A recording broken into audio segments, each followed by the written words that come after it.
fall and return of Peter Popoff, the miracle man. A victim to becoming a victor. Amen.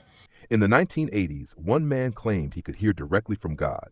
He stood before thousands of desperate believers, calling people out by name, revealing their addresses, their illnesses, their deepest pains. Dean, Jody Dean. No. To many Americans, he was proof that miracles still existed. But to others, he was something far more dangerous. His name was Peter Popoff, an American televangelist originally from Bulgaria, who built a religious empire on miracles, faith healing, and supernatural revelations. But behind the stage lights, behind the tears and testimonies, there was another story unfolding. A story involving hidden radio frequencies, secret communication, fake miracles, and one magician determined to expose it all. This is the true story of Peter Popoff. Chapter 1: The Making of a Preacher. Peter Popoff was born in Berlin, Germany in 1946 to Bulgarian parents. His father was a deeply religious pastor, and from an early age, religion became the center of Peter's life. Growing up in a strict Christian household, Peter learned how churches operated, how sermons moved people emotionally, and how faith could influence entire communities. Eventually, the family immigrated to the United States, where Peter would begin his own path into ministry. By the 1970s and early 1980s, televangelism in America was exploding. Religious broadcasts filled television screens across the country.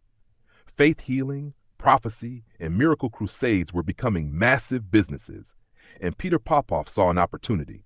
Together with his wife, Elizabeth Popoff, he built a growing ministry centered around divine healing and supernatural knowledge. Crowds flooded into his revival meetings. People came hoping for miracles. Some came seeking healing. Others came because they had nowhere else to turn, and Peter Popoff gave them hope, or at least something that looked like it. Chapter 2: The Miracles. What happened to the pain? It's gone. Night after night, the same scenes repeated.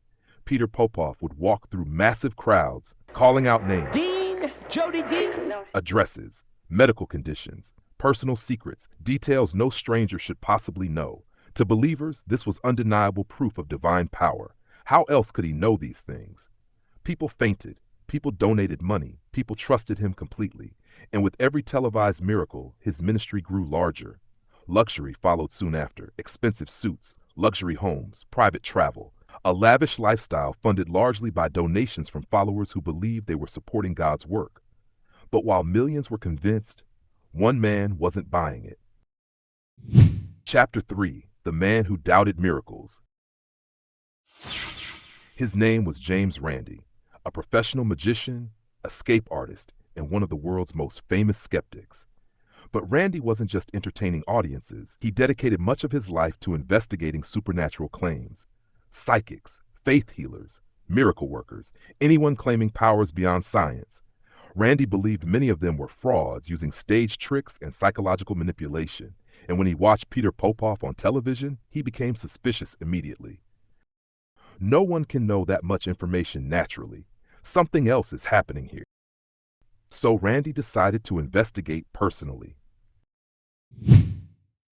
Chapter 4: The Hearing Aid. Randi attended one of Peter Popoff's church services.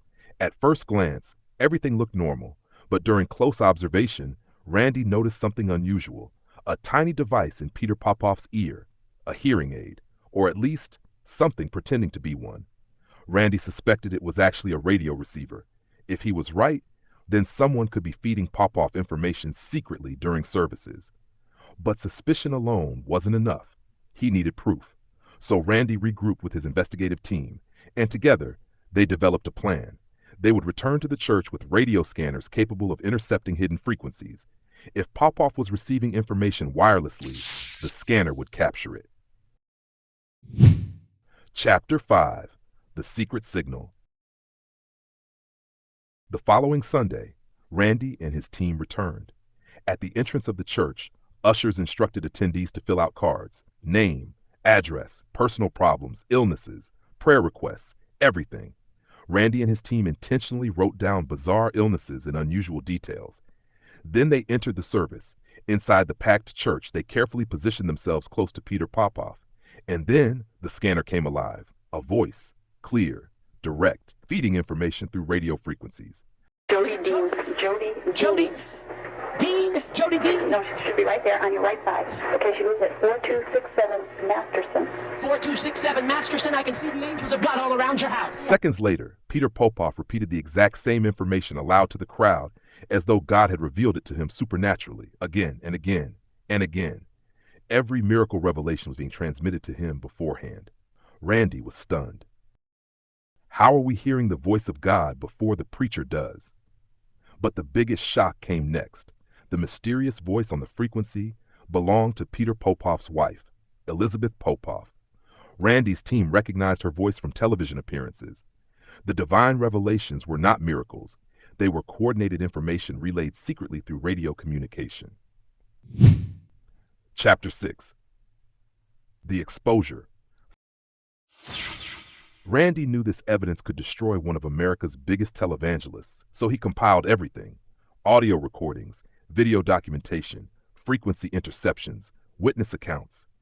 Then in 1987, he took the evidence to one of the biggest television platforms in America at the time, Johnny Carson's late night show. Millions watched as recordings from the investigation were played publicly. Audiences could hear Elizabeth feeding Peter information in real time. The illusion collapsed on national television. For many viewers, it was shocking. For Peter Popoff supporters, devastating. Chapter 7. Denial and Collapse. Peter Popoff denied wrongdoing. He argued that hearing aids were common. He claimed his wife only helped identify audience members, but the damage had already spread across America. Soon, more accusations emerged. Reports surfaced alleging that some miracle healings involved planted actors. Former followers began demanding refunds for donations they had made to the ministry. Public trust collapsed, and financially, the ministry began to crumble. Eventually, Peter Popoff declared bankruptcy. To critics, it looked like a strategy to avoid repaying supporters demanding their money back. Then suddenly, Peter Popoff disappeared from the spotlight. For nearly a decade, he lived quietly and largely out of public attention. But he wasn't finished. Chapter 8. The Return. Years later, Peter Popoff returned with a completely different strategy. This time, his focus shifted heavily toward African American audiences. Through advertisements on Bet, he promoted what he called miracle spring water, special holy water, and miracle products supposedly capable of transforming finances, healing sicknesses, and changing lives. That's why I want you to have the miracle spring water. The formula worked again. People ordered the products, people donated money, and Peter Popoff rebuilt his fortune. Critics argued that he was targeting financially vulnerable communities with promises of supernatural prosperity. Yet despite his past exposure, millions still believed. Chapter 9. The Tax Strategy. By the mid-2000s, questions surrounding Peter Popoff intensified once more. Critics wondered why authorities had not shut the ministry down. Then reports emerged that Popoff had aligned his organization beneath a small church-based charity structure in Texas. According to allegations, this arrangement helped shield operations under religious and charitable protections. Soon after the agreement, the original church reportedly ceased operations entirely. To critics, it looked like another calculated move for financial survival. But legally proving fraud within religious organizations has always been extremely difficult, especially when belief itself becomes part of the defense. Popoff? Yes. Matt Mahar with Inside Edition. Could I ask you a few questions about your ministry? Hey, you're squeezing me. Sorry. How can you justify taking all of this money from people that are desperate? Can you just answer us one question? Can you just move away, please? Chapter 10. The Modern Era.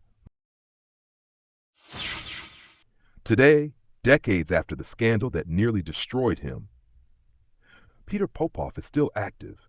His ministry remains online, his social media accounts continue operating, and his organization still distributes miracle products. Only now, the marketing has evolved. Instead of directly selling miracle water, the ministry often advertises it as free. Viewers are encouraged to submit their names and addresses to receive it. But once the package arrives, recipients are often encouraged to donate money to seal or activate their blessing. To supporters, it is faith. To critics, manipulation. And despite the mountain of evidence exposed since the 1980s, many followers continue believing in Peter Popoff's supernatural abilities even in 2026. I'll never be broke another day in my life. Say it again. Final chapter: Why People Still Believe. The story of Peter Popoff is larger than one man. It raises difficult questions about belief, desperation, hope, and the power of persuasion. Why do people continue believing even after exposure? Because faith is emotional. And for many people facing sickness, poverty, loneliness, or fear, hope can become stronger than evidence. James Randi once said that people desperately want to believe that someone out there has the answers.